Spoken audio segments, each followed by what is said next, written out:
I'm Fathery. This is Dave. I'm Matt. This is Brian. And this is Tex-Trek.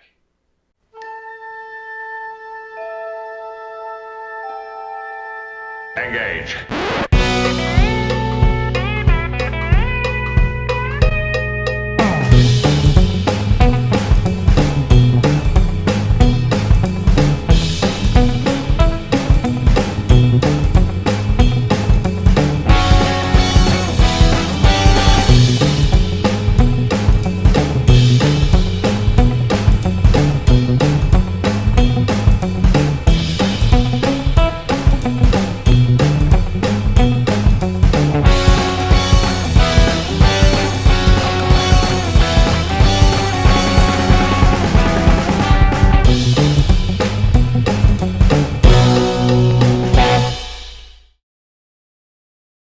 So welcome back aboard the starship Texas for the 69th installment of the Tex-Trek podcast.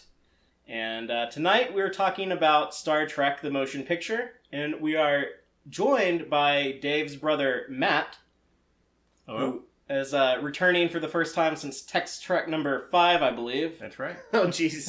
It's been It took a while to recover from. And he's here for the launch of our movie season. Yes. Our theatrical release movies. Yeah, so he was there when we started talking about Star Trek on TV with the original series pilot episodes. Yeah. You know, he's You're only here for the first of whatever. Right, so I figure I've got another, year or two before the next one. But we should say, this project is our Tex-Trek look at all the motion pictures. Yes, so we'll be starting off with the first movie and then working our way through all 13 of them. And we do have Brian with us as well on our voyage through Star Trek on the big screen. Flying the motion picture colors on the shirt. Yeah, somebody has to. Yeah, that's right. But just to get started with the motion picture, just like a little bit of backstory on it. Back in the 1970s, when Star Trek was getting ready to make its big return after going off the air in 1969, there was a lot of talk back and forth about, are we going to do a movie or are we going to do a TV show? There was a couple of movies in development. There was Star Trek Phase 2, a TV show in development, and then they finally decided to do this movie, and it had an insane budget that just kept growing and growing and growing. They brought on Robert Wise, a very well-known filmmaker with an excellent pedigree. You also had Gene Roddenberry wanting to have so much creative influence on the movie. To get Shatner and Nimoy on board, they both demanded script approval. So I think a lot of people agree that you kind of had a case of too many cooks in the kitchen. And this movie was for a long time kind of considered a misfire. But in recent years, I've noticed that people do tend to think more fondly of this movie. There's absolutely a shift I've seen going on as far as the general public perception of it. I don't know if it's backlash or maybe Brian just talked to everybody. I loved this movie before it was cool. Your infectious enthusiasm won over a grateful world. Yes, I single-handedly... I think it was the director's cut, let's be honest. That if there was a single event you could point to that might have been responsible for changing people's opinions. And that was 2001? Yes. So I have a quick question. Did its budget is it just one of those snowballing things, or was it we think this could be the next Star Wars? We think Gene Roddenberry is a great guy for wrangling money. Did he talk a good game? How to get so much money? Well, there was a little bit of both, but it definitely did just definitely snowballed. Well, one of the key problems with the budget, which was $40-something million in the end, which was absurd for 78 or 79, but was that they tacked on all the money they spent developing that Titans movie and Phase 2 and all of that other stuff became part of that final budget when they compared it to how much money. So every project going on kind of culminated. Yeah, they didn't actually start getting a return until they released the motion picture. So when they said, well, did we make money or not, they compared it to all the money they had sunk into that project developing what turned out to be one movie. This was a typical Hollywood budgeting type thing. They did do that with their finances. They did the same thing with Superman Returns, the Superman movie that came out in 2006. Its budget is considered to be really high because you had all the Superman movies from the years before then. They started up and then never got got off the ground, all that money was like added together. Is how much did it cost us to make this movie? Yeah. And there was also some times where they're like, well, we're going to make a movie, but we don't have a script or even know really what it's going to be about, except it'll have Kirk and them on the Enterprise. So the props and the costume people were sitting around building costumes and props because they knew they had an Enterprise. They knew they were going to need a bridge, a transporter room, all of that. So they would just sink endless money into these projects to keep things rolling while they waited for them to pick what sort of script they were going to do. That's wild. And so, like, the buttons on the bridge actually work. And they had each of those screens is not a TV monitor behind those screens. They had rear screen film projectors set up all around the other side of the bridge, each with their own reel of film projecting images onto those screens all throughout the bridge. So you say they work like literally like there'd be a button where you would be like, put it on the view screen, and you would click this button and it would like project something onto that view screen? Most of the buttons on the consoles would just do various other lights and patterns. Right, it would just lights, be like, so you would know if you hit this, you're gonna make this thing over here glow and all that. Yeah. But they actually had endless trouble with the reels running out in the middle of a take. And so then they'd have to redo the take because suddenly this screen went white in the background. I'm sure they loved that. So by the time they did Star Trek 2, they'd switched it all to monitors stuck behind those same circles. But they put an enormous amount of effort into the 70s details. was also...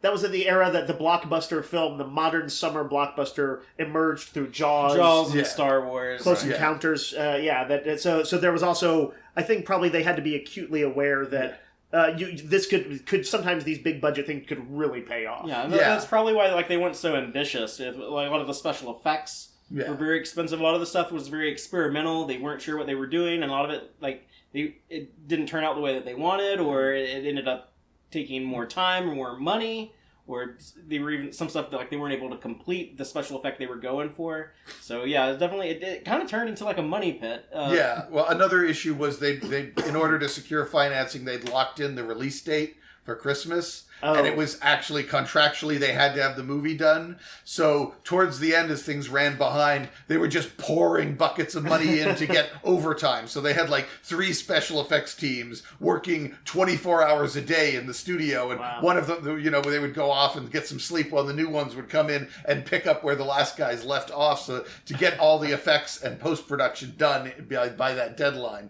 So that jacked the price way up with ridiculous amounts of overtime and stuff. Wow. Well, I'm just gonna go over the story of this movie. If you don't remember, just very briefly going to cover this. All right. There was once upon a time the crew of the Enterprise encounter a probe that was launched in our time. However, in the future, it merged with an alien life force and came back as a somewhat powerful and malevolent entity. It was able to destroy entire ships and planets at will, and was on a quest to find its creator. I'm actually talking about the TOS episode Nomad. Yes, I recognize the slight variation The Changeling. I'm sorry, Changeling, the right. TOS episode The Changeling about Nomad. Featuring Nomad. Which is why the motion picture is often called Where Nomad Has Gone Before. I like that a bit more than the motionless picture. That one's not bad. Though there's also that animated episode where they encounter the giant space cloud on course to a Federation colony, and they have to penetrate the space cloud and find inside this giant living organism that swallows the ship. And then they're flying around inside what they eventually realize is a giant living organism and have to make their way to the brain. And I think there might even be a mind meld involved in resolving the situation. Was Spock there? Oh, yeah. There was a mind meld. Yes, because Spock also mind melded with Nomad. And, Spock We've mind melds talked with about Nomad. Spock's mind meld whoredom. Yeah, it's a very promiscuous mind melder. So, as was seen on Star Trek Discovery earlier this year, when he mind melded with the Red Angel. Clearly, that STD mind meld disease from Enterprise, they must have cured it. Otherwise, Spock would have got it. Yeah, this was the swinging 70s. Yeah. I think he's just using like a brain condom. So he's I never see him pulling on the gloves. Into your mind. But no, I'll just go over the story of this movie real quick because I feel like people tend to be more familiar with the movies. I think we rewatch those more than the episodes. So I'll just give you instead of the warp speed summary we typically do on Tex-Trek when we talk about an episode. I'll give you the trans warp speed summary. Yes. So things start off with a mean, scary, giant space cloud called V'ger coming to Earth. The Enterprise is undergoing some remodeling in orbit of Earth and is the only ship close enough to intervene. Kirk is now an admiral with a desk job, but he ain't about that life, and he takes over command of the Enterprise to get back in the action. He totally sidelines the would-be new captain, Will Decker. They take off to meet the V'ger cloud, which has a massive spaceship inside of it. Turns out the whole ship is an Earth probe from 20th century NASA that fell into a black hole and got a massive upgrade somewhere out there. It has returned to meet its creator. Will Decker volunteers to do some weird man/machine fusion with V'ger so that it can evolve and learn from its creator what it couldn't learn on its own. And it becomes a new life form and is no longer a cold logical machine. And that's the end of the movie. Shouldn't there be a revenge plot somewhere in there? There is no revenge. There is really no There's villain. a temper tantrum.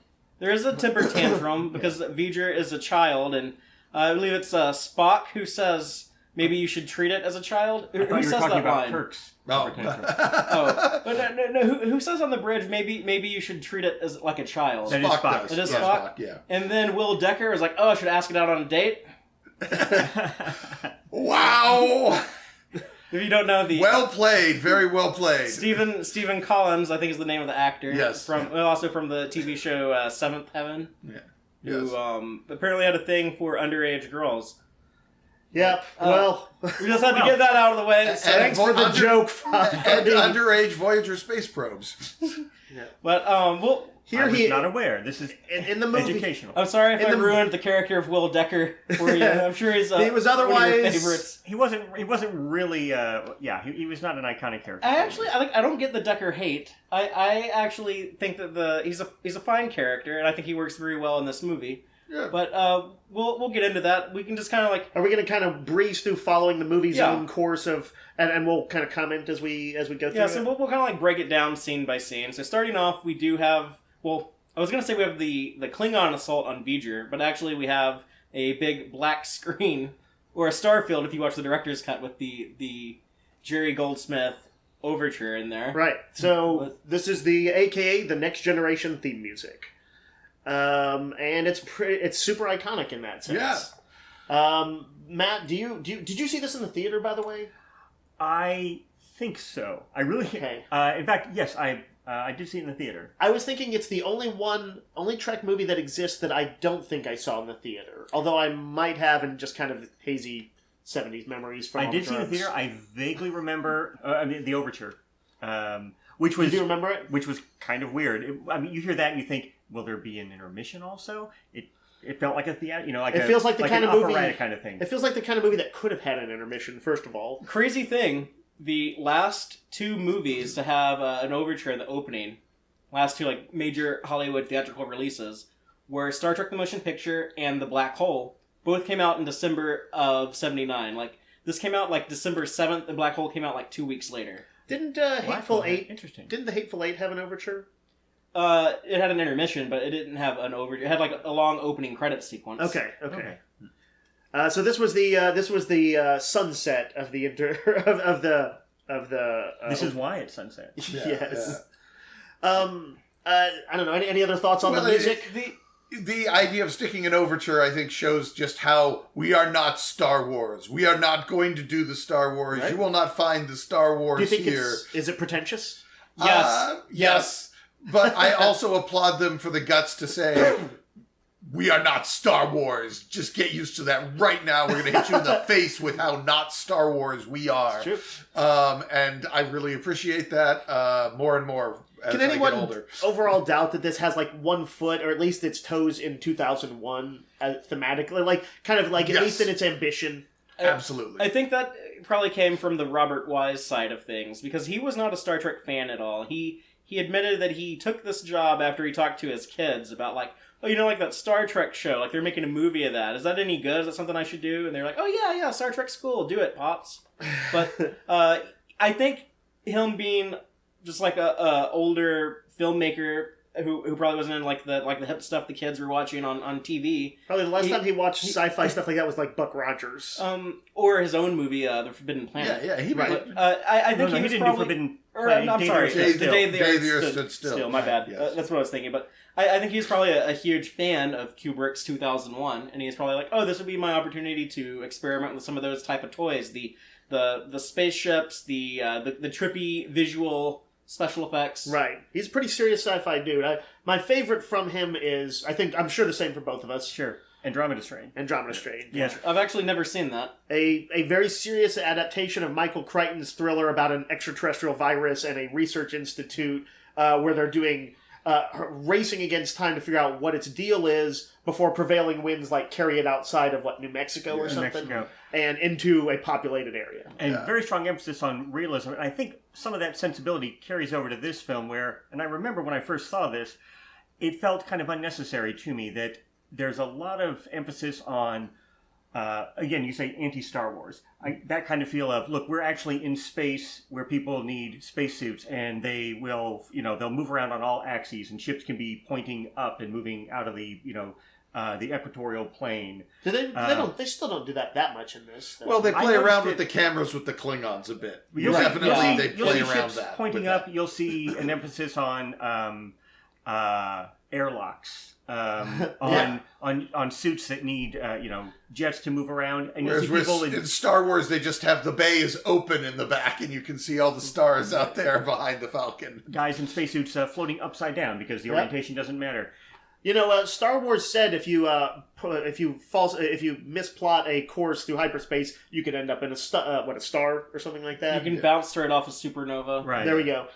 Here we don't see that per se, but we see a botched sort of warp thing where they hit a wormhole We'll get to that in a little bit. and an interesting transporter ride. But the one last thing I want to say about the music, and then we'll move on, is Jerry Goldsmith was actually the guy Gene Roddenberry wanted for the original series music. Really? And, What was he 10 at the time? I don't know. He was a older Yeah, guy. I think by the time he did this movie, so he would have been working. But I think he actually recommended Alexander Courage. Interesting. Jerry Goldsmith is an absolutely great composer. One of the great Yeah. composers.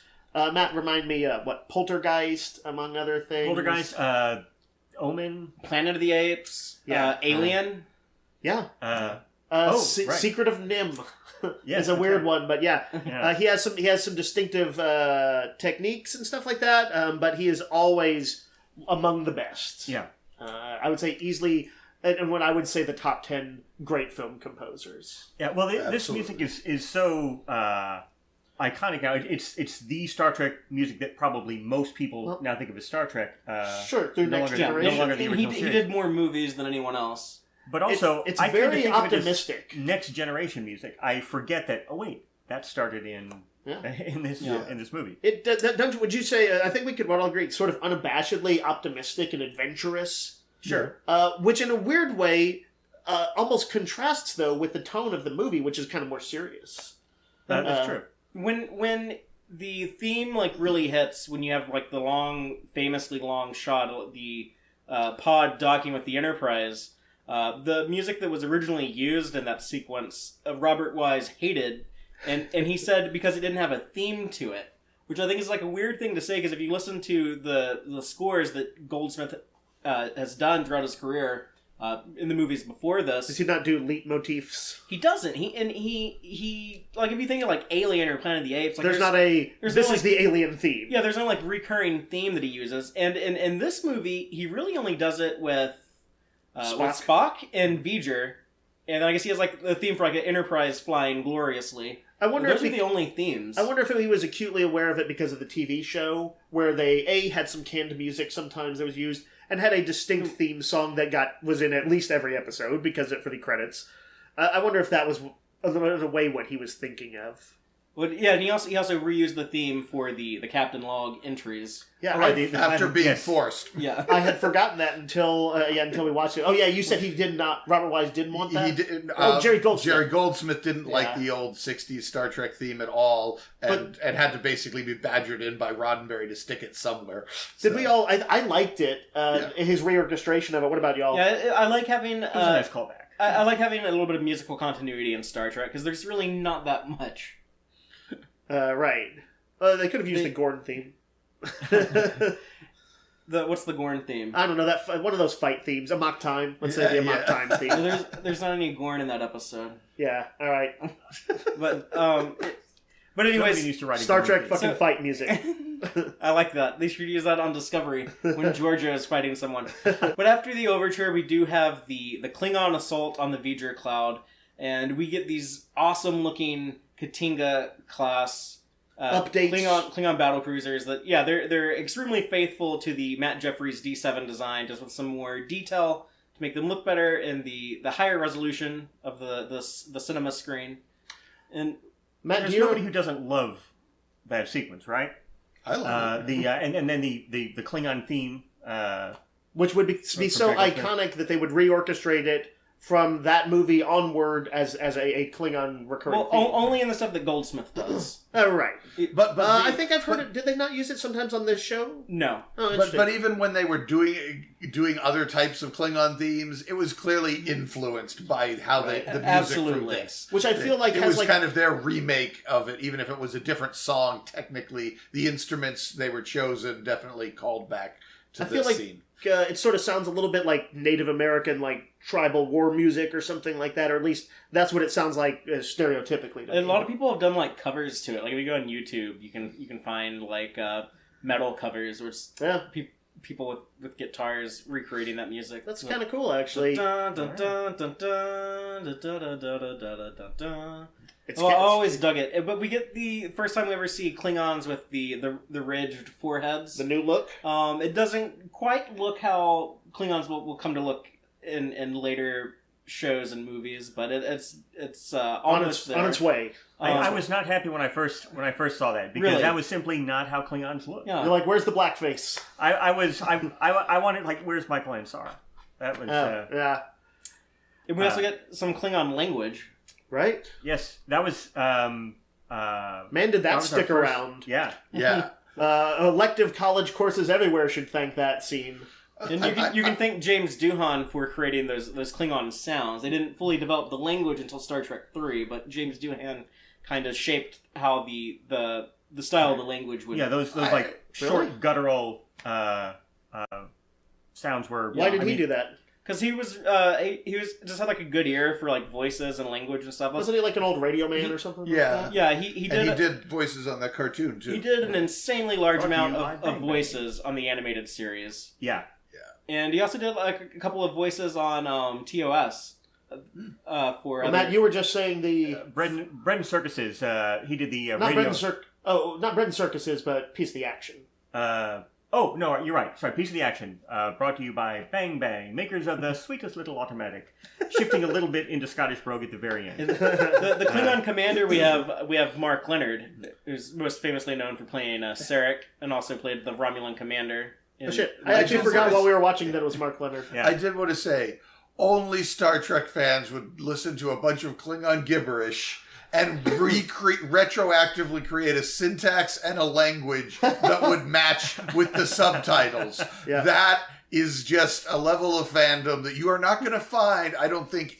I challenge you to find a level of fandom nerd passion that goes beyond that. That has got to be one of the high watermarks for the human race on nerd passion right there. Agreed. And I'll say this about this movie: like it does take a lot of hits for being kind of dull and slow, and I think it deserves a good bit of that. However, it does start off kind of action packed with these Klingons. Matt, do you remember that I used to, like on the VHS days, I think we had like probably copied this from like Blockbuster or more likely some local like video store, and I would like watch that opening sequence all the time. Yep, I remember that. It was really the only thing I really liked about the movie, unabashedly, but I really liked it. Well, it's interesting. When I was rewatching it recently, it struck me that it does remind me a little bit of Wrath of Khan. They both have these, very short, kind of self-contained action scenes that open the film. They also Yeah, both- most Trek films have like a strong little opening set piece of some. And they some even form. use the same footage in both of them. That's true. Yeah, good point. Both of them begin pretty menacingly. There's definitely this is in classic TOS style would in the cold open would be the hey, we just found out there's this dangerous thing coming and it's so dangerous it did this, it wiped out this base or this planet or the Doomsday Machine ate this or whatever. Right. That's that's very much the serious movie equivalent. And you see a bunch of Klingon hardasses in their triple battleships just get iced. So this thing's a bad mother. And then we see Spock on planet Vulcan. Depending on what version of the movie you're watching, you either cut to that or you cut to Kirk in San Francisco. But it must have been really cool in '79 in the theater to see planet Vulcan again, which up until then would have only been exposed on Amok Time, and other than that was completely unseen. It was just something The that was animated talked about. series. Well, Right. yeah, in the animated series, but Right. a lot of people didn't watch that. That scene, it struck me that it has the sort of the two poles of that make up the iconic Vulcan world, which is to say logic and weird old mystic ceremony are both key things in that scene. It's not a super enthralling scene to me. No, and I was. I remember again. This was when I saw this back in. So wait, '79. So I would have been 12, I guess. Okay. And being disappointed first because Spock didn't really look like Spock. Yeah, the long hair. The long He hair. was a hippie. And his devotion to total logic did not seem like the Spock that I knew and loved. So I was not happy with that scene. Right, he had always walked a line. Right. It didn't. Leaning Vulcan, but not. Now on rewatching it now, I find this much more interesting because he is really the only character whose personal journey It's entwines chronicled. like Kirk and Decker both have some stuff going on, but there's kind of independent of the main storyline with V'ger, whereas Spock's Well, is like Decker's comes literally together with intertwined. V'ger at the end, but That's true. That's true. But which is I think one of the things that makes this film a bit overall weaker to me than say Wrath of Khan, where all these different storylines are interlinked and tied together. Yeah, there aren't many arcs in the motion picture. Yeah. and Spock's arc is one of the few. He senses V'ger, right? Yeah. Which is a level of telepathy that they haven't particularly mapped onto him previously, right? They had Was it sort of that when it's convenient to play up? well, I think Spock can only reach out and contact something that he can touch, but big, powerful telepathic things can he reach senses- out to him. He felt it when the Intrepid got blown up and Yeah. a shitload of Vulcans died. Yeah. And it's never quite explained why, whether this was, V'ger just sort of, not deliberately contacting anyone, but just sort of its vast mental presence couldn't help but impinge on Spock, and his emotional side made him open to it. The novelization seems to imply that perhaps V'ger is wondering if there is it implies that V'ger's like there's something about the creator's homeworld here, but there's also some logic thing that I can almost relate to, and is there something that might help me figure things out here? But it's and not. he's dyslexic. So Sorry, I was thinking of Discovery. He's the perfect. and he's there's the several perfect more. There's a whole nother Spock mind melds with, or kind of reaches out and lets V'ger come into his head scene while he's on board the Enterprise too. That is not in the movie at all in the novelization. I've novelization, which sorry to interrupt, Father, which was written by Rod Berry, at least co-written by him. Well, Yes. it might not have been written by him, but Right, his name is on there.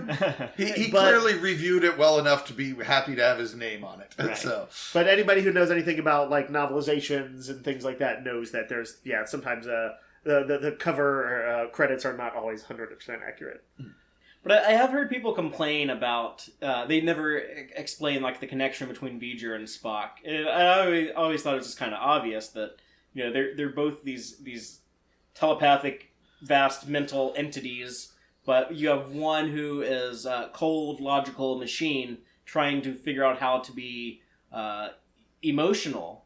And you have other one who is doing the Vulcan Kolinar ritual and trying to purge all the emotion and become the cold logical machine. So I think because they're both on kind of opposite journeys, and that's why they telepathically collided. It makes sense at the very end. I think V'ger isn't trying to become emotional, but doesn't know what it wants to. Doesn't know what it needs. It needs something, and logic isn't it. Whereas Spock is initially thinking, logic is what I need, and he's wrong about it. Yeah. So I think that connection does make sense. And it's one of the things I like about this movie, I think works pretty well. But it only comes together at the end, and it's not, there's no, well, I don't know, I guess you do have a moment in the director's cut, I think, where it does come together pretty well. I don't want to jump too far ahead, but... Then we do get Kirk back on the Enterprise, and we see the refitted Enterprise. Before we get that really cool look of Earth, of San Francisco and First Starfleet time we headquarters. see Earth, right? First time we see In the Earth present, of the 23rd century. 23rd, Yes. And so that's what I love about this movie. When it could come in with like a bigger budget and showcase things like Roddenberry's vision of future Earth, and then all the busy shuttles and space stations and stuff in orbit. But I think this is where the movie does start to kind of slow down when they're on the Enterprise, and kind of takes them a while to get out of space dock, and we spend a lot of time on a weird transporter accident. One of the freakiest and scariest scenes of all Star Trek, I think. Yeah. It feels very out of place, and an unnecessary way to leave a gap in the science officer position so that Spock can conveniently fill it later.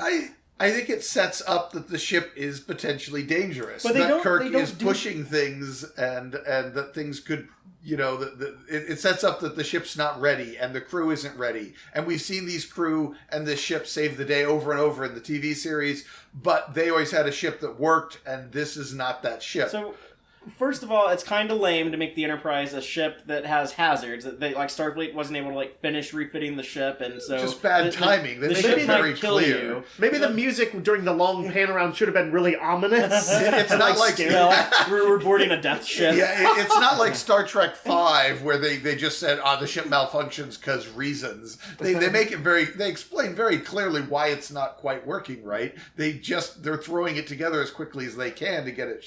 And they just the movie trying to meet its Christmas deadline. Yes. No, there were lots of comments and jokes about that within the context of the filming and production. They don't really pay that off. We don't really see the ship malfunction again. It does with the wormhole. But that was because they tried to go into warp while they're still inside of the solar system. But it was also that's because they hadn't finished balancing the intermix ratios. Right. Scotty's very clear. It's borderline on the simulator, So I think that I also didn't really like those scenes because I think in my first Trek movie, I might not have known what I wanted, but I'm pretty sure I didn't want to see the crew having lots of sort of infighting, or at least some brushing up against each other roughly, and a ship that isn't quite ready, isn't the drama that I wanted. But Brian, I know as a fan, I'm curious to see.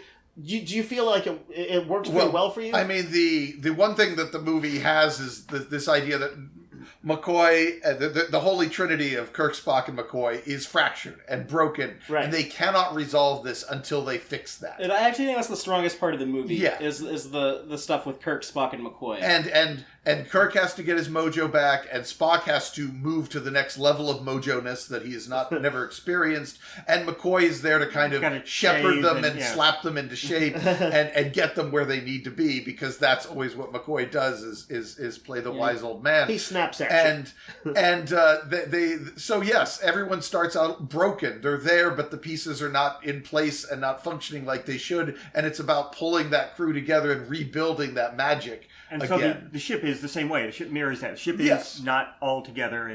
And also the fact that Kirk's pushing the ship faster than it should be, it plays back into Kirk's plotline. So we need to have those mistakes, those malfunctions, to show that Kirk is in fact not heroically pushing at the right level. He is pushing too hard because he wants his dream back, and he's not thinking about... You know what's interesting? In Next Generation, my understanding was always that Roddenberry wanted to absolutely minimize interpersonal fighting on the crew and have all the threats be sort of exterior threats.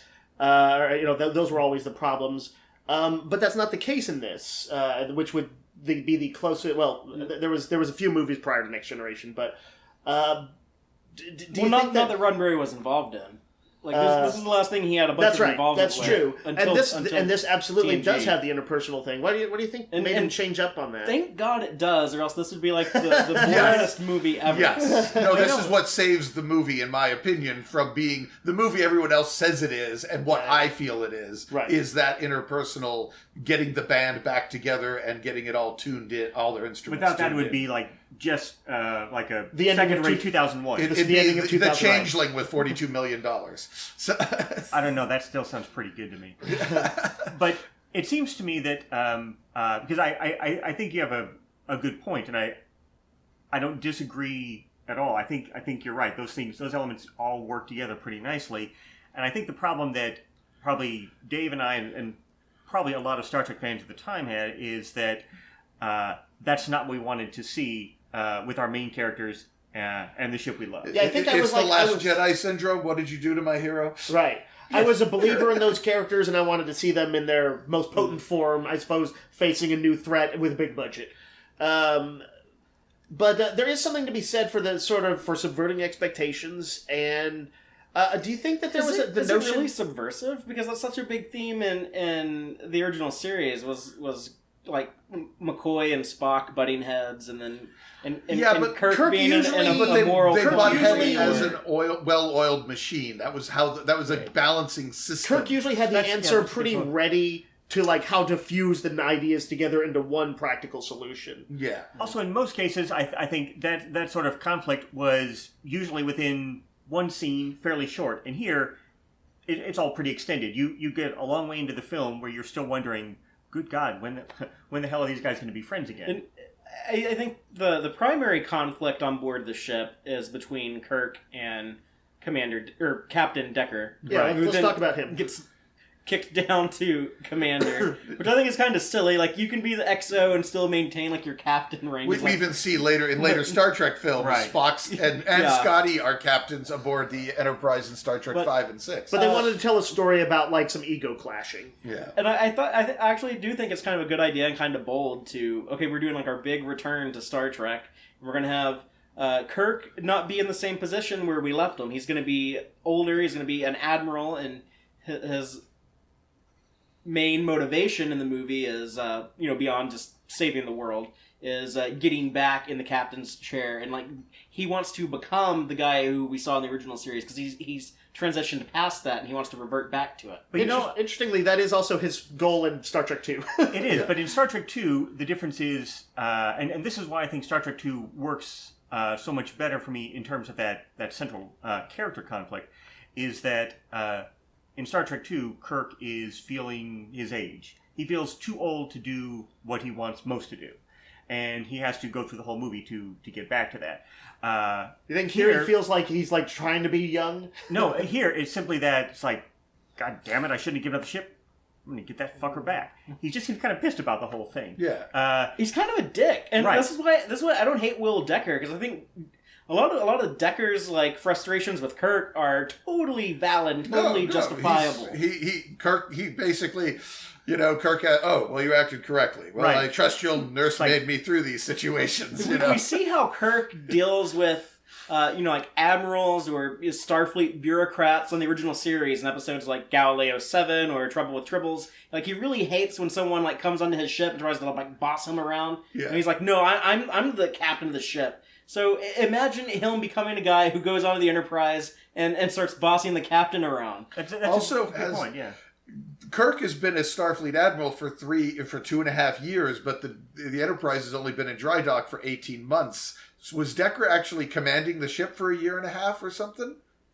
I mean, I don't Did think he so. actually get to do some mission stuff? I think it was just all supervising the refit. But I mean, that's Well, possible. the refit was only 18 months. There's 2.5 years that Yeah, Kirk but- was And not. if so, being where's the commanded. novels that chronicle that? Because I'd probably read them. Decker could have been on the planet trying to like plan out the refit for 18 months before they actually start the refit. Yeah. I don't know if it doesn't have to have been him who was in What? charge. I'm just saying that there's a little gap there that somebody was They doing were all on something with the ship. vacation. They were either at Ryza or Sherman's Pleasure Planet. Don't they just have the ship sitting around? Maybe they did a tour where they, because it was real famous when it came back. Speaking of tour, I just have to mention something I completely forgot until I rewatched it. I was thinking of the grand tour of the solar system for the Voyager probes.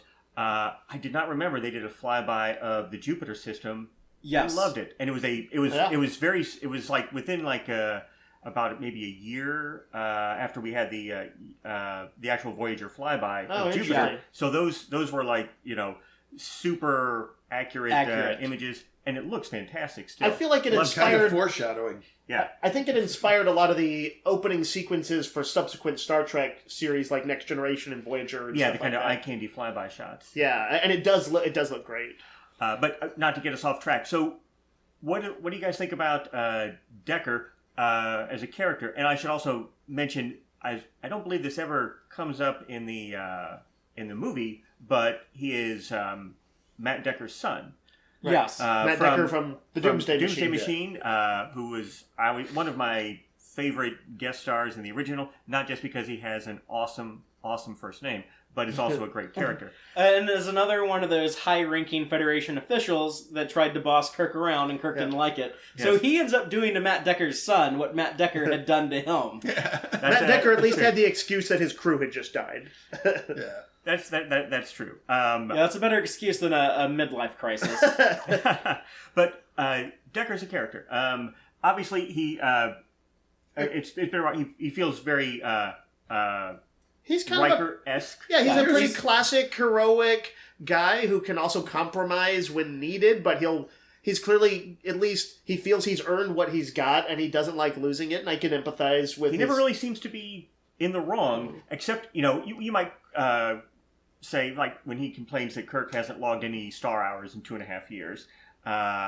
Star hours? Am I remembering right? Yeah, That's what the man said. Yeah. But Hey, they said dumb shit like that on the original series all the time. Yeah. So it doesn't feel out of place Star at all. hours, space minutes, I'm fine Well, with it. it's star hours or hours where you were out on a mission. No, and it's like planet hours. Or right, planet. it's like flight time or Yeah.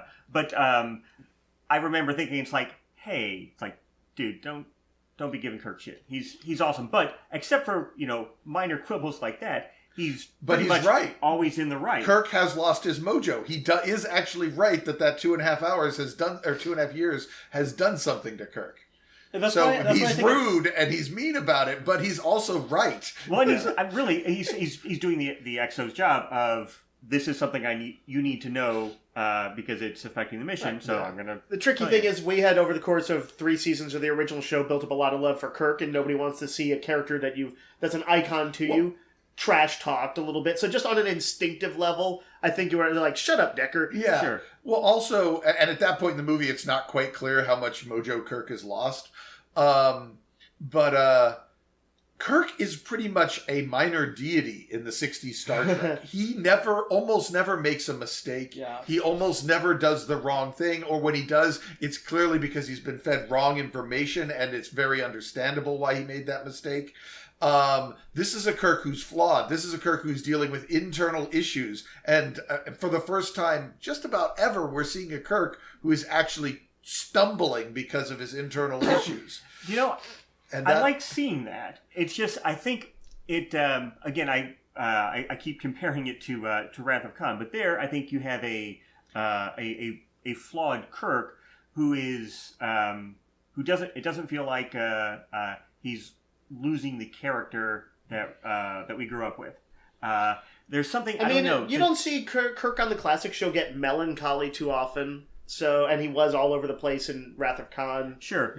Yeah. It seems to me that... to me, it's just almost the difference between, just a punchier script in Wrath of Khan, and this one doesn't quite grab me as much. It's not just the script. I think some of it, too, is some of these character scenes where you're having, when Kirk and McCoy first meet again in the transporter room, or have a conversation in Kirk's quarters.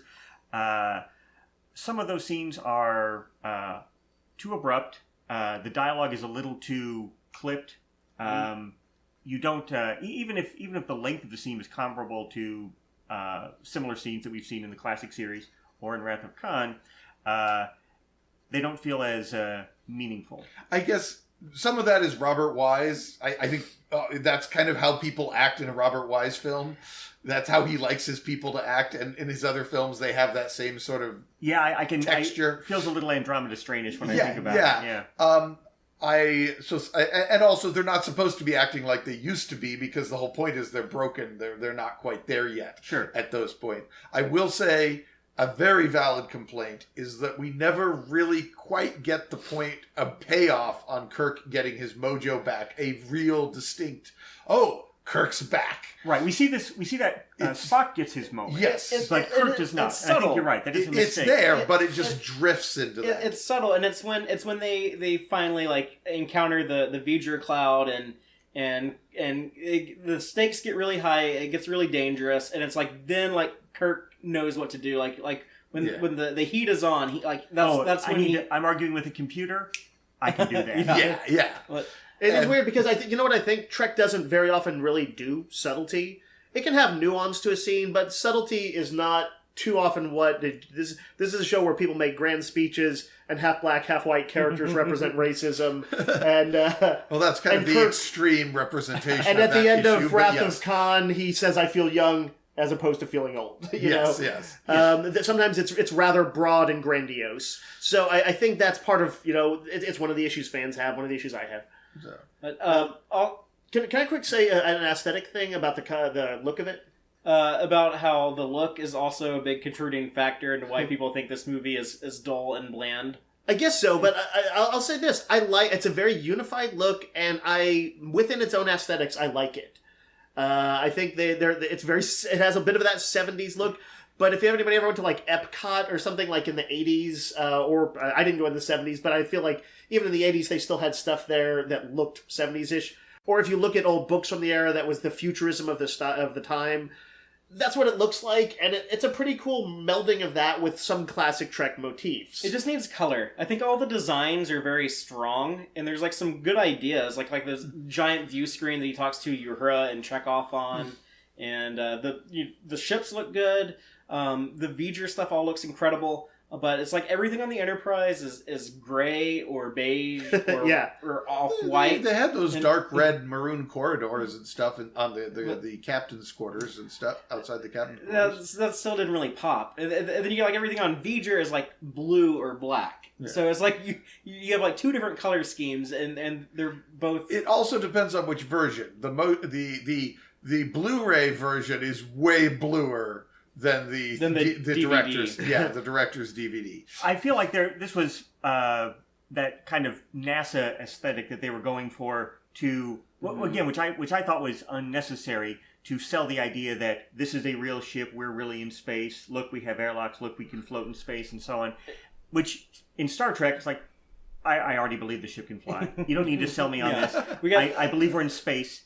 I don't need to be convinced. We got 3 seasons of this. We know how it works. But it kind of feels like Robert Wise doing that lengthy introduction to in the Andromeda Strain to the underground base, where you get an overview of all the levels and what they all mean. Similarly, we get the big flyby of the Enterprise, which is very grandiose. I don't want to complain about that, but it feels like some of that was unnecessary. If your point is, look, this is a real space traveling vehicle that could exist in the real world. I think it was also a lot of Roddenberry wanting the ship and the crew to look more NASA astronauts than military. Right. Well, yeah, I know he did not want a military look to it, which one of his big problems with the Wrath of Khan. It's funny because as a kid, as I've brought up a few times on the show, I really loved the maroon uniforms of that. But then I would the more I thought about it, the less I liked how military those look. Just kind of conceptually. Would you prefer the motion picture beige pajamas? No. I mean, I would still take the red uniforms. I miss the classic Trek. colored tunics. Yeah, I wish like if they had like these exact same uniforms, so it just had like the blue, the red, and the gold. There are so I think it many would've different, helped a lot. so many different costume changes here. You know, Kurt's got the short sleeve, like Yeah, the three space different dentist. versions of long sleeve. Father calls it the space dentist shirt. Yeah. He changes I think his he looks shirt like a sailor. He changes his shirt like 5 times in this movie. Yeah, I cannot tell. It's like You know, with the space dentist one, you can see is his manly physique. that's true. I probably my favorite of the new costumes is pre-beardless McCoy or bearded McCoy, I suppose. Like his party discos. Yeah, like, his disco look with the just beat V-neck and the They just beat him out medallion. of Studio 54. yeah, he was about to do a line of coke right before they beamed him up. That's why he was like so cranky and pissed. I thought I like what they were going for in those uniforms. The care to get the more diversified color schemes behind the little badges, and the little purse scan belt buckles that would monitor you and monitor your medical status and relay the information to sickbay, and the new communicators that they wore on the wrist, and keeping the rank stripes of the old 60s Star Trek rank system on the sleeves. I always like those. That's actual but- Navy stuff. Yeah, but I will agree that in execution, something about the colors, and I even like the idea that there's like each person has like 8 different options that they can pick to individualize themselves, and it's not about trying to make everyone feel like they're the same and that you're part of a machine. Right. They literally have like 8 different choices each Right. person. The notion of and pick- individualism, idea, yeah. individualism within what has always been at least quasi-military, is a nice idea. That is an interesting idea. And We but see something the- about the final execution is lacking, I will grant you. Well, one thing I do really like about like the look of the ship and the crew are the fact that we see like a variety of alien species in that Yeah. rec room shot. There's Andorians, there's Vulcans. We have a big Metal forehead. Lunan, I think, from this island Earth. And then the guy with the enormous forehead and the eyes. We see like a member of his species in Way to Eden. He was one of the space hippies. I was going to say, it's like, wait, but that guy was not meant to be. That was just a big forehead guy, right? No, I thought that was an actual like alien. Oh, really? I just thought they just hired a guy who was 90% forehead. Oh. No, Is there there's a definitely difference in Star Trek, like, in not- 60s Star Trek? That isn't. Not like the main guy who played the guitar, but like Yeah. one of Yeah, the no, other I guys. know the guy you're talking about, but all right, I'm going to have to rewatch that episode. Yeah, But that one is actually a favorite of my wife's because of the anything Spock centric. I like that episode. I think it's actually a lot better than a lot of people give it credit for. I haven't seen it in All a the- decade All the plus, third season so, episodes get some shit. so we should watch that Yeah. sometime soon. Yeah. But I'll come back when you guys review that episode. Rayandorite, I believe, is the name of that species, Yeah. according to like the motion picture like material that they had for like they named all those species that we see on the Enterprise and on Starfleet HQ. Which is kind of a symptom of they put so much effort in part because they had a bunch of time where they were designing stuff because they were waiting for a script. So much effort into all the little things, coming up with backstories for the species, coming up with making sure the switches work. Star Trek has never before or again been taken so seriously. No, that's a good point. It kind of feels like I guess that is probably not appreciated as much as it should be. While we're talking about aliens with backstories, what do you guys think about Ilia? I was about to bring her up, and having Ilia and Decker, they're so obviously like the proto Riker and Troy. Right. Like I keep waiting for them to call one another Mzadi. Yeah. But they were originally designed to be ongoing characters in the show Star Trek Phase 2. In fact, when they hired these actors, they thought they were going to have jobs on a TV show. Right. Stephen Collins, and then her name is Persis Kambata. Kambata. Yeah. And As I like it because it sounds so awesome. It sounds like Perseus Combat. it would be like the name of like an Autobot or something. Yes. But and she famously had to shave her head. She was like a beautiful Indian model, had like one Miss India, and had to shave her hair for this role that she was kind of like forgotten about after she had like this one part in this one movie. Very iconic. Well- You know what? It strikes me though. They do feel, you know how like in many Treks, in the sort of next generation and onward era, there's that first season of finding your footing, or sometimes several seasons. Their characters both feel that way to me. Like they feel like first episode, like Encounter at Farpoint level characters that I feel like could have grown into the Riker we love, the Troy we like. Sorry, she just never got a lot. She never got a lot to do. Wow! She doesn't. I like You Troy. just threw her under the bus. Hard. I didn't mean to do that, but they feel like they needed a TV show to grow into.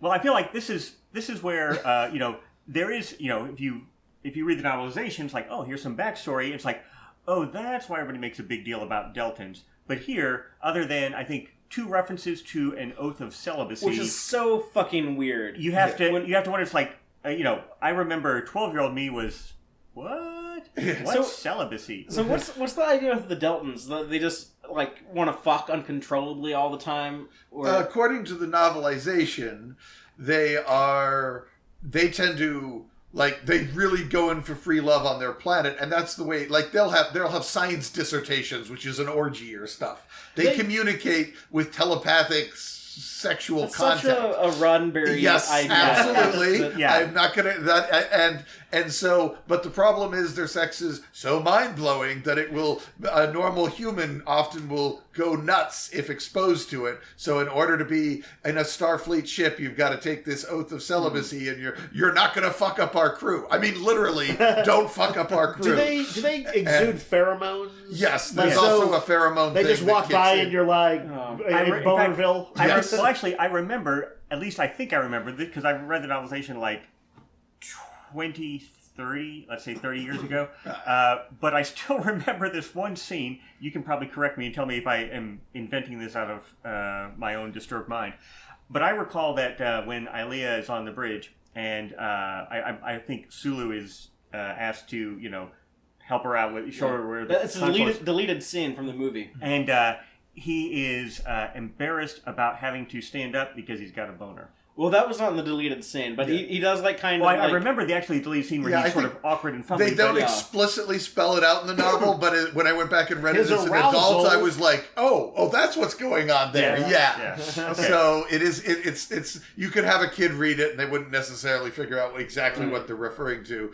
But there is something like But that. that's kind of like this is unforgivable for the movie to have like a character like come onto the bridge and be like, "Oh yeah, my oath of celibacy is on record," and then never explain that. Like, sure, it's Yeah. explained in the novel, but Yeah. you can't I expect agree. your audience to go like read the book to No, understand no, it. I'll agree. When Uhura says she's Deltan, and everybody's, Sulu and Chekhov are like, whoa, they exchange looks, and you're wondering like, oh wow, what are we? I don't get it. It's the Chekhov's gun thing. Yeah, sort of. the Chekhov's celibacy. Literally, yes. Yeah, they set it up much better in the novel, and they pay it off much better in the novel than what we get in the movie. And you're right; they probably just should have dropped it all together. But Roddenberry, Yeah, that would have been a hill to die on if you're old pervert Roddenberry. I'm pretty sure that's what happened. there. I love the guy, but that's such like a typical. That's like kind of how he wanted to originally give Counselor Troy 3 breasts in The Next Generation. Yeah. And Dorothy Fontana actually like talked him out of it. Is he like? Would he like be what we would now think of somewhat as the fedora-wearing feminist, male feminist guy who's like, No. predatory sort of feminist? No, like all the women who like worked with him tend to say like good things. Okay. I mean, they were all like, "Yeah, I was sleeping with Jean," but they, like none of them were like, to say anything like. He did not treat them poorly. Yeah. He did it was not all act very like consensual. they were. That's Right. the impression I get. Right. So, Yeah, just like the Delton thing is weird, and for a movie that is so dry, it does manage to pack in so much sexuality, so much sexual This G-rated film. undertones. Yeah. Yes, Which was that even a consideration? Was like, well, we want to explain it, but we don't want to lose our coveted G rating. No. yeah, I don't know. That might have been why we didn't get more Ilia stuff. And maybe I have this mental flash of Robert Wise saying, we have to keep it G-rated, because otherwise Roddenberry will have naked Ilia in every scene.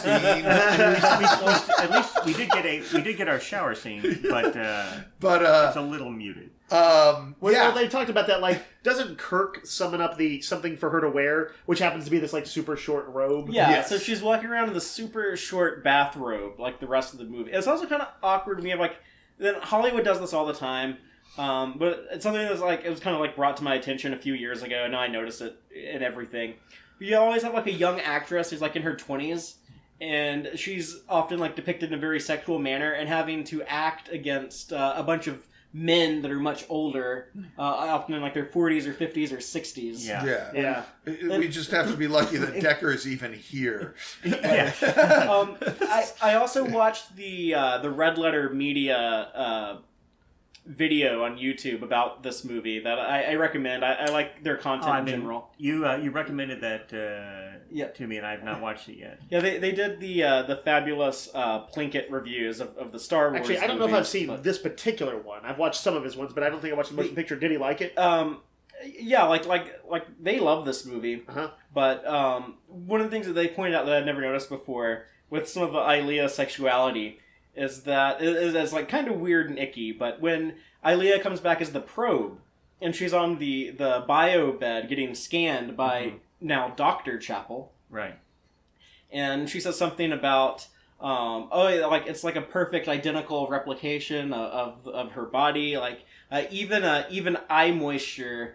And it's like it cuts to like Decker, and like he gets like this like lovey-dovey look in his eyes, and it starts playing like the romantic theme. I guess that's another theme that's in there. There is like a romantic idea. Yeah. But it's like, like she can get moist. Well, yeah, she says even the eye moisture, and then I think either right before or right after she says like all her exocrine functions. Yeah. Which was the first time I think I'd heard exocrine. I'm like, oh, well, endocrine, exocrine, I guess that... Every exocrine system, even eye moisture. Yeah. Yes, so it's like, yes, everything that secretes, which is, the Decker reaction. I don't know. I think Decker's looking there because he's seeing the woman he loves. Sure, but... that was the vibe. He's not like, I gotta stick my dick in that. That's the vibe you get, but it's kind of funny that like that's how the line was written. Yeah. And knowing Roddenberry, that might have been intentional. Well, the novelization the is line interesting. happens much later. Because you jump into Kirk's head, and Kirk's kind of like, that is one hot android. Mission. And then Decker's kind of like, my God, it's the woman I love trapped in this android body.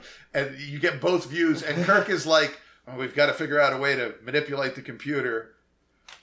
But no, Decker, she loves Decker. It's got to be Decker. It can't be me. I want it to be me, but it can't be me because she loves Decker. And in the novel, that's one more point where you realize Kirk has got his mojo back. Was because Kirk, hands his her off. doggery had activated. Yeah, he realizes that no, even though I'm great at dealing with computers and alien space babes, this particular one is Decker's thing. Well, he's got to be having flashbacks to Reyna. Yeah. Is that right, from Methuselah Syndrome? Yes. Yeah. Yes. Yeah. So that is cool to have like Kirk kind of mentoring Decker, and it's like, two of the things you got to learn if you're gonna be captain of the Enterprise is how to like outsmart computers and defeat their programming, and also like seduce the strange alien woman. That's got to be pretty much like when you're hitting captain level. It's like, you have to do the Kobayashi Maru, but most of your simulator training is going to be those two things. Yeah. Another weird Ilia sexual thing is when Spock does the really fantastic journey into V'ger. Right.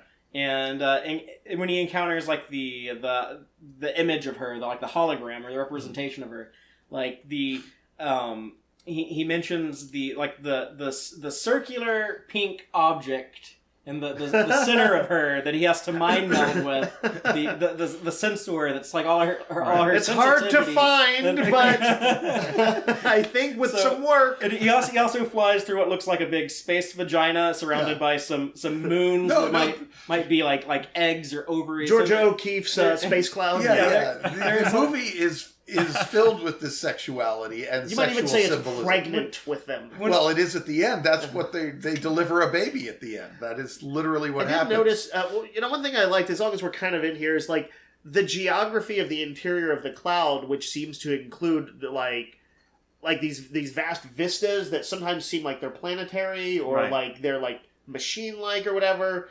Sometimes are more amorphous like clouds, but it does feel like there's a true geography to it, which is. Well, it is about the size of a solar system, I think. 82 AU is what they say. It depends on what version of the movie you watch. In the theatrical cut, they say it's 82 AUs. An AU being the distance from the sun to Earth's orbit. Right. 8 light minutes. And in the director's cut, they take the ridiculous 82 AUs and make it a less ridiculous, but still pretty ridiculous, 2 AUs. Okay. And my thing is, like, anything that big, Still why pretty chunky. would 3 Klingon battle cruisers try to attack it? In the novelization, they state these were the only Klingons who were close enough to intercept it. It was going the warp 7. Well, that was all they had. I assume that, like, the Klingon version of, give me a sensor reading is fire photon torpedoes at it and see what happens. So... Okay. I'd like to believe it might have, like, wiped out their battle fleet or something, and they're trying to, like, get revenge and die in the process. And Well, the go to novelization is very clear that was all they... And what does Starfleet have? 1 ship. The Klingons had 3. They were 3 times better than Starfleet at intercepting. They were more prepared. And even then, they were only intercepting it as it was leaving their space. They were that by the time they got to it. I did mention Dr. Chapel a minute ago. I think we should bring up the support characters and how not only is it really cool that they bring back, Sulu, Chekhov, Uhura, Right. which they totally could have not done that. Right. But not only do they do that, but they also like bring in Christine Chapel as well as Janice Rand, which I think is remarkable that they would go back to the characters only Let's around be honest, half Chapel of the first season. Unless Chapel didn't want to, or Michelle Barrett didn't want to be in it, she was going to be in it. Well, she's married to Gene Roddenberry. But bringing back your peripheral characters. But Rand is actually a bit of a impressive. Yeah. Nice bit of continuity. Unfortunate scene that she presides over a transporter accident.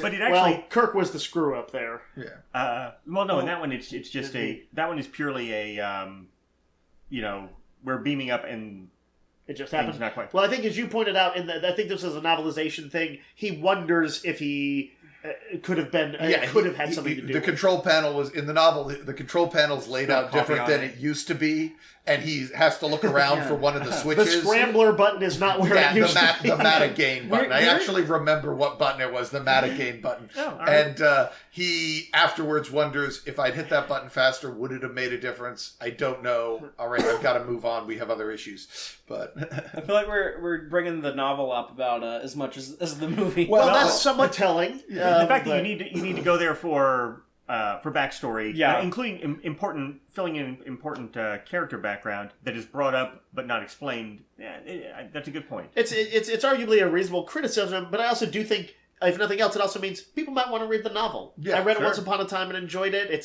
It has a lot more little details and stuff from the background and more thoughts about 23rd century life. Right? yeah. Kirk's previous marriage. Some interesting stuff. Speaking of Kirk's previous marriage, is it Chief DeFalco or Crewman DeFalco, who takes over Ilia's station, Right. was played by Shatner's then wife. Oh, that's right. Oh, That's And, right. James Doohan's kids are in the movie. Robert Wise's wife is one of the extras in that rec room scene. So I think a lot of people did think... Are James Doohan's kids like the ones in that forced perspective shot? I think one of them's there, and then one of them who's like older might have been like actually like an officer like in that rec room. Forced perspective. In the engine room where you see the Warp core going way Oh, back. the nacelle yeah. shot. They had like a kid in the background. Yeah, the guys in suits in the background are kids. So it looks bigger. Right. And you can kind of tell they're kids because like they move around like really goofy with like, stupid child body. Yeah, As like many times as I've somersaults watched and- it, I've never noticed that they look like kids. I've never looked for it, though, to be fair. But You'll we've notice ruined it the movie now. for Yeah, you, right? probably. You can't watch anything. But yeah, the fact that like they had all these people's family members and stuff, I think they did think this was going to be like a really big, cool thing. Like maybe this would springboard a new major series of films, like what was going on with Star Wars, or at least they thought this was going to be like a really cool send off to this big franchise that had changed all of their careers and their lives up until this point. So I think everyone thought this was going to have a whole lot of ceremony around it. Not recalling I was too much of a kid to know at the time, but like, what was the general public reaction? What was the reviewers' The reaction? critics did not like it. It did make a lot of money. it sold a lot of tickets. A lot of tickets. It's like one of those things like Avatar, where it sold a lot of tickets, then afterwards everybody backlashed. Well, it was also just so expensive to make that I mean it did, it didn't lose money, but Right. But it didn't make the money. With the $42 million price tag, it did not make the money they'd hoped for, Yeah. despite the ridiculous number of tickets. And fans and critics were all kind of, it something? You know how like I've got some friends who I don't know if any of y'all are among the people who like are not really into like Lord of the Rings or whether you're talking about the books or the movies. Mm-hmm. And one of the common complaints is like kind of all that travel time. There's a lot of travel time. This movie is a little bit Lord of the Rings of space in that there's a lot of looking at view screens and vast vistas and traveling time. Yeah, if you're watching the theatrical cut, the one that's on Blu-ray that I think most people are going to be watching nowadays, there is like an 11-minute sequence where there's like maybe 3 or 4 lines of dialogue, and the rest is just actors standing on the bridge looking at the view screen and all these super long special effects shots that do look awesome and stunning and fantastic in HD. But the story with that, how the movie was edited together, is that because they were under such a time crunch that they assembled a rough cut of the movie, and Robert Wise actually had to go to the premiere, which was in Washington. He had to fly on the airplane with the finalized film canister like in his arms because they had like just then finished it, and he watched it at the premiere, and he did want to go back and trim down some of the shots.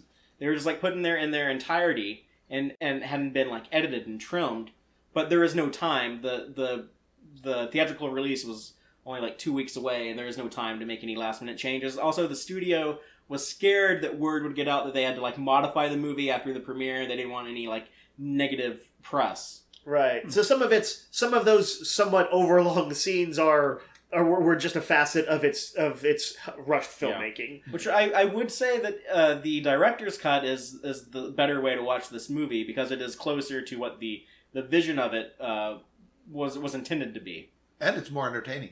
Yeah, it just works better as a movie. But should we get into like the finale of the movie when V'ger does arrive at Earth? And one thing I want to talk about when we discuss these movies is the stakes tend to be higher in the movies than on the show. Right. And this is kind of the first time that you have like Earth itself is in jeopardy. Well, that's how this story got picked. They had a bunch of Phase 2 scripts and outlines lying in front of them and like, okay, we're going to make a movie instead. Which one of these do you want to make a movie out of?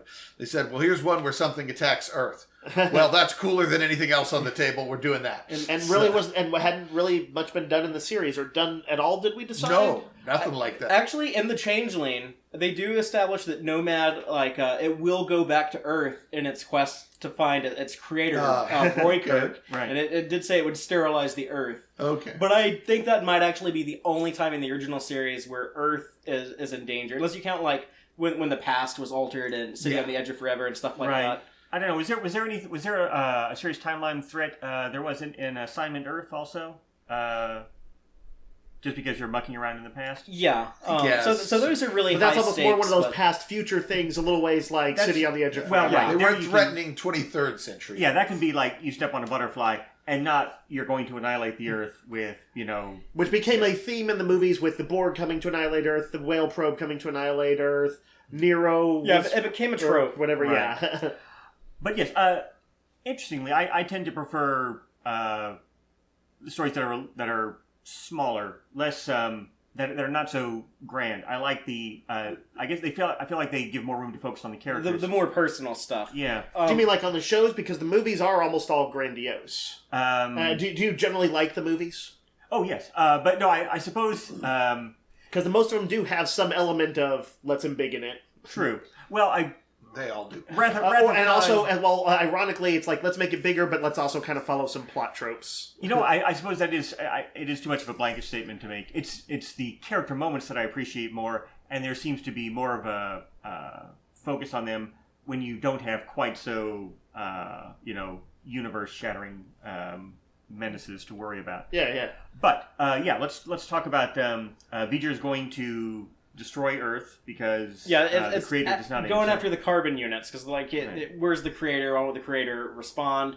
And here is where we see, I think, like the definitive moment where you can think, okay, Decker probably wouldn't have handled this right or handled it in the way that Kirk can handle it and succeed. When he walks out of the bridge, he's like, oh well, we're just not going to tell you about the creator then, And I know why the creator has not responded. yeah, That moment That is the line. when Kirk says, when Spock says, "Treat it like a child."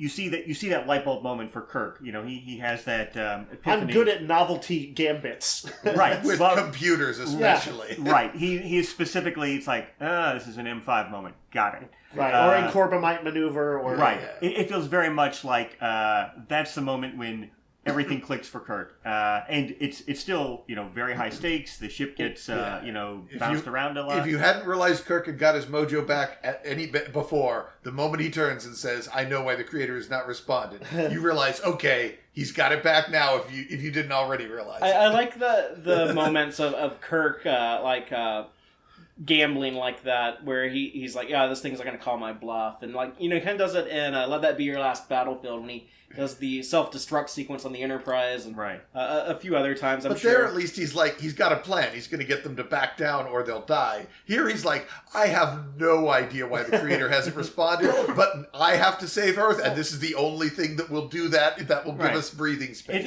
It's the Corbomite maneuver, basically. But he also does the I think this is just in the director's cut, where he also has the backup plan of the self-destruct sequence. Yes. Yeah, and we have Scotty explain it to somehow you can go through Starfleet training and get on the Enterprise and still not know what matter mixing with antimatter can do, and you need Scotty to explain it to you as well as the audience. Well, to be fair, this is an engineering crew member who probably doesn't realize that. I mean, an antimatter explosion, if you're 82 or 2 AU across, isn't going to be meaningful. But if you can get yourself to the central cortex element of the brain of V'ger, and V'ger itself's only about the size of New York, and detonate it there, then that will make a difference. But the engineer might not know the grand complexity of where we are and what we're doing. So. And another reason why you should probably watch the director's cut, if you can find the DVD or find it online somewhere. iTunes has it. That's what I had to do. Yeah, I bought it on the PlayStation Store, so you can get it on your game consoles apparently. Oh, okay. But you actually see the ship that's at the center of the cloud. In the theatrical cut, you never see a good exterior shot of the ship. You just see the graphic on the Enterprise bridge that's a representation of it. And I think it doesn't really convey exactly what's going on. Yeah, I always thought that was a targeting bullseye thing or something when I watched the theatrical cut. One thing I wanted to quick ask is, do y'all have a memory of the first time you saw this? The moment when you find out that V'ger is the same thing as Voyager, that is, it's the old Earth space probe. Was that a big thing for you? Because when I was a kid, it was kind of a big thing, like an M. Night Shyamalan twist. I had it spoiled for me in a magazine article. Starlog? No, it was some crappy black and white, lasted for 2 issues. I forget the title of it. But a science fiction magazine or something? And it said, well, based on early reports, it sounds like this movie is just a knockoff of the Changeling episode. Nah. And I remember thinking, no way, this magazine sucks. They would not just do a retread of that episode. It's totally wrong. But it turned out that was accurate. So I was disappointed that it felt to me very much like a Nomad retread, and I was not, seeing the actual, very much looks like a Voyager 1 or 2 probe. It's neat, but I was disappointed.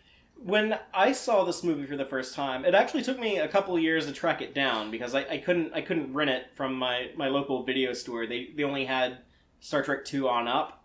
I actually didn't see this movie until I think it was 1996, and I'd already seen all the others, and I was watching the shows that were on. But it was awkward to hear Kirk say Voyager.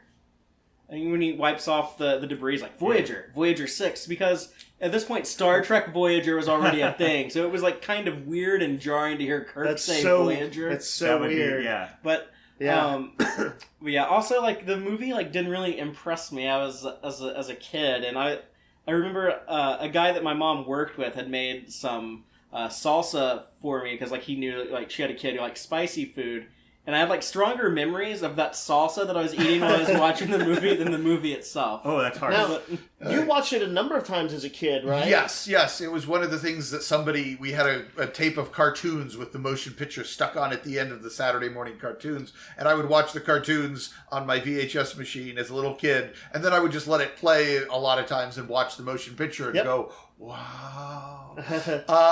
I did not know what a Voyager space probe was when I first saw it. I did not know about any of that. I understood this is from Earth, that this is something we built a long time ago. And as a little kid, I thought that was mind-blowing. I was like, oh my God, the whole thing is some old thing that they built 100 years ago that went out and then grew and built itself into this amazing thing. Just like that runaway robot thing in Superman 3. And that is so cool. I think I was honestly closer to that reaction. Yeah. As a kid, I thought it was really pretty cool. Yeah. I did not get... the fact that it was a Voyager probe was totally lost on me. I thought it was something they just made up for this movie. But. I did notice in rewatching it, the plaque on the side of the Voyager probe has a redesigned version of some of the elements on the message to whoever might find it. Of the nude man and woman? Not the nude man and woman. That was on Pioneer, but not Voyager. Oh, okay. But it does have the location of the solar system in relation to nearby pulsars.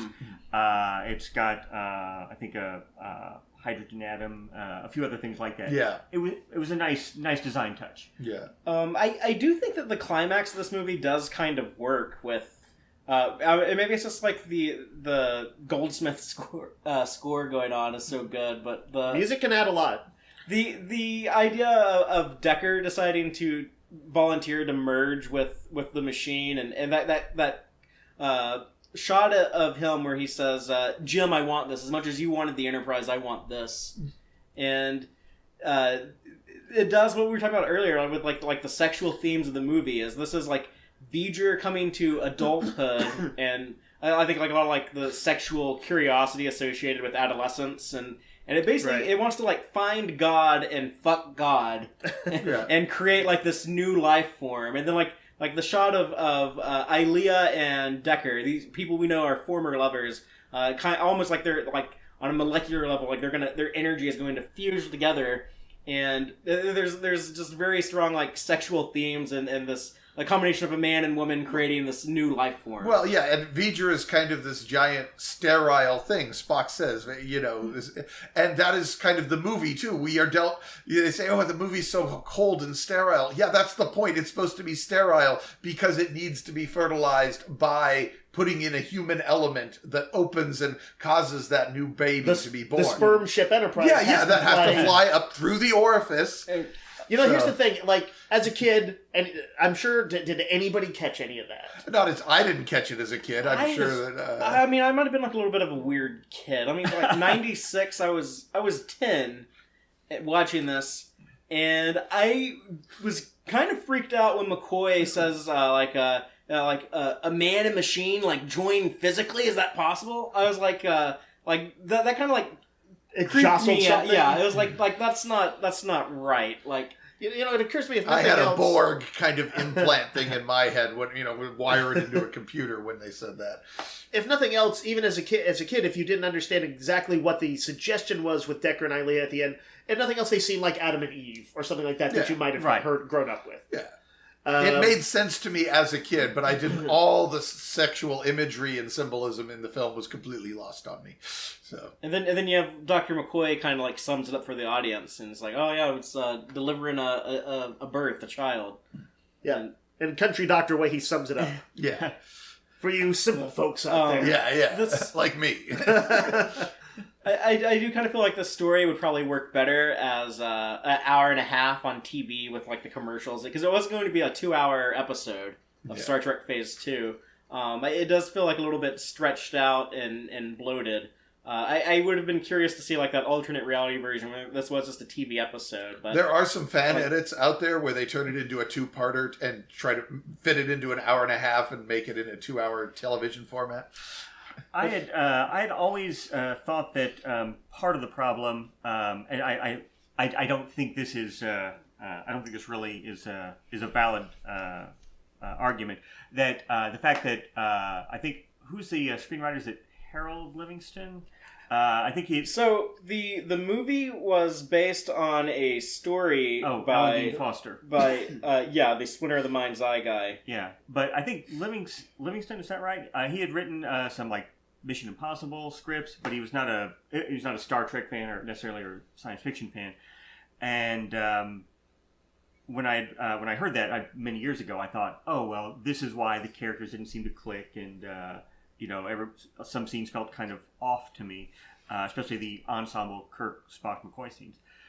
But then Wrath of Khan, which I think works very well, was mostly written by Nicholas Meyer, who was a Star Trek noob. Was also completely new to the series, and just cranked the script out like that. So in 12 days. Yeah. So it's.